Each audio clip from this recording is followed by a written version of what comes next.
이번 코너는 6인의 마감 전략입니다. 6명의 전문가들의 포트폴리오와 함께 마감 전략도 함께 보시도록 하겠습니다.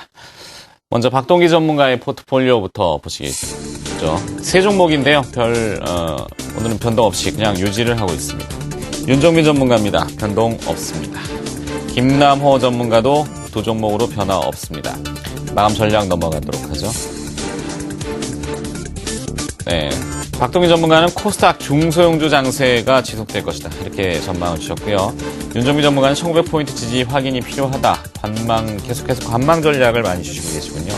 김남호 전문가는 상승 모멘텀이 없어서 좀 제한적이다. 방어적인 시장 접근을 권고했습니다. 윤종빈 전문가, SK프렌치클럽의 윤종빈 센터장 전화 연결되어 있군요. 안녕하십니까? 네, 안녕하십니까? 네, 1900포인트의 안착이 필요하다. 확인이 필요하다는 이야기인가요? 네, 맞습니다. 일단 이 1900포인트에 대한 어떤 이제 의미를 간단하게 좀 생각을 해 본다면은 지수 현재 이 121 이평선이 1900포인트 바로 아래권에 위치해 있습니다. 그 120선보다는 1900 구간에 대한 어떤 이제 상징적인 의미를 더 크게 좀 부여를 해볼 수가 있겠는데, 만약에 지수가 이제 종가 기준으로 그 아래권 수준에서 마감을 하게 된다면은, 이거는 이틀 동안의 기술적 반등이 나온 부분에 대한 일종의 좀 마무리일 수 있다라는 그 신호를 보내는 것으로 해석을 해볼 수가 있다라는 얘기가 되는 거죠. 그런 상황에서는 일단 단기적으로 추가 하락의 가능성을 열어놓을 수밖에 없는 그 상황이 될 것이다라는 그 측면이기 때문에 1900에서의 어떤 이제 지지 여부를 확인을 해보자라는 그런 어떤 이제 의견을 먼저 드리도록 하겠고요. 이 부분은 이제 종가 기준으로 좀 생각을 해 보시면 될 것 같습니다. 현재 시장의 수급 상황을 보면요, 외국인이 오랜만에 순 매수로 좀 전환을 해주고 있는 그런 상황이기는 한데, 기관 쪽에서의 매도 공세가 상당히 강합니다. 특히 투신 쪽에서 1,800억이 넘게 매도 공세를 펼치고 있는데, 이들 기관의 매도세가 출회되는 영역을 보면요, 자동차라든지 조선, 건설, 그리고 금융, 이런 쪽에 상당히 집중되고 있는 그 상황이다라는 부분을 볼 수가 있고, 되려 IT 대형주, 특히 하이닉스나 LG 디스플레이 같은 종목 쪽으로 시장이 상당히 좀 슬림화되고 있는 그런 모습을 띠고 있다라는 점입니다. 웬만한 종목들이 오늘 많이 좀 미끄러지고 있는 그런 모습을 띠고 있는 그 상황이다라고 이렇게 보시면 되겠고, 그만큼 투자 심리 그리고 시장의 에너지가 모두 약한 그 상황이다라는 거를 대변해주고 있다라고 보시면 되겠죠. 자, 코스닥 시장을 보면은 일단 기관 쪽에서의 매수가 4일째 계속 유입이 되고 있습니다. 그러면서 지수 흐름은 추가 반등을 시도하고 있는 그런 양상이기는 한데, 지수 기준으로 510포인트 구간을 넘어서기가 다소 좀 버거워 보이는 듯한 그런 느낌이 있는 그 상황이다라고 볼 수가 있고, 이 종목들의 흐름도 상승과 하락을 굉장히 빠르게 교차를 하는 그런 모습들이 연출되고 있습니다. 그만큼 순환매가 아주 빠르게 진행이 되고 있다라는 그 얘기이기 때문에 상승하는 종목에 대해서 섣부르게 추격 매수하는 부분은 좀 자제를 해주실 필요가 있다라는 측면이고요. 코스닥 종목도 역시 오늘 지수는 플러스 흐름이기는 하되 상승 종목 수보다 하락 종목 수가 훨씬 많은 그 상태를 보이고 있습니다. 마찬가지로 기관 수급주를 중심으로 해서 좀 이 종목들이 슬림화되고 있다라는 그런 어떤 특징적인 상황을 인지를 해주실 필요가 있다라는 얘기죠. 그만큼 시장의 질적인 상황이 저하되는 그런 상황 속에서 흐름이 연출되고 있는 그 상황이고요. 결론적으로 말씀드린다면은 현재의 시장은 아직은 기술적 반등 수준으로 판단을 해주실 필요가 있다라는 그 얘기가 되겠고요.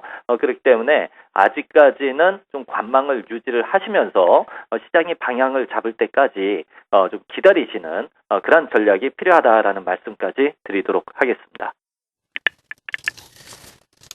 네, SK프렌치클럽의 윤종빈 센터장 마감 전략이었습니다. 고맙습니다.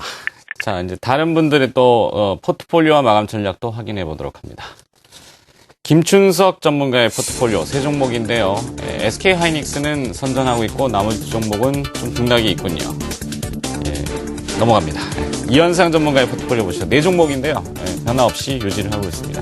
김우신 전문가도 두 종목인데 두 종목을 그대로 유지하고 있군요. 마감 전략 보시죠. 김춘석 전문가입니다. 대형 우량주에 대한 분할 매수는 유효하다. 공격적이죠. 시장을 좋게 보시는 것 같은데 좀 이따 전화 연결 한번 해봅니다. 네, 이현상 전문가는 지수 박스권이 전개되고 있다. 종목 장세, 종목으로 대응하자 이렇게 밝혔고요. 김우신 전문가는 환율 하락 관심 업종, 내수와 유틸리티 이렇게 주셨습니다. 자, SK영업 증권영업부의 김춘석 부지점장을 연결합니다. 안녕하십니까? 안녕하십니까? 대형 우량주 분할 매수 계속 유지해도 되겠습니까? 네, 저는 계속해서 된다고 생각을 하고 있습니다. 지금 오늘 같은 경우를 보게 되면 특히 이제 현대차 같은 경우가 좀 많이 빠지고 있는데, 아시는 것처럼 지금 시장에서 현대차가 미국에서 리콜이 된다라는 어떤 그런 루머가 나오면서 좀 빠지고 있다는 생각이 들고요. 이런 우려감에 따른 어떤 심리적 약화 요인으로 하락하고 있다 이렇게 보고 있습니다. 그런데 이제 현대차를 예로 들면 이것보다는 월간 판매 기준으로 처음 40만 대를 더 돌파했다라는 어떤 이런 뉴스의 비중을 더 두어야 된다고 보고 있습니다. 이와 마찬가지로 조선주라든가 화학주 같은 것도 주가 이슈를 보게 되면은요. 이 밸류에이션 대비해가지고 아주 현저한 저평가 국면을 보이고 있다라고 생각을 하고 있습니다. 그래서 충분히 지금은 가격 메리트가 있는 자리이기 때문에 매수하셔도 된다라고 생각을 하고 있고요. 특히 이제 11월 달 같은 경우는 보게 되면 미국 대선하고 이제 중국 정권 이양이 끝나지 않습니까? 그러다 보면은 일단 정치의 불안 요인으로 작용했던 부분들이 상승 부분을 해소된다라고 생각을 해야 될 것 같습니다.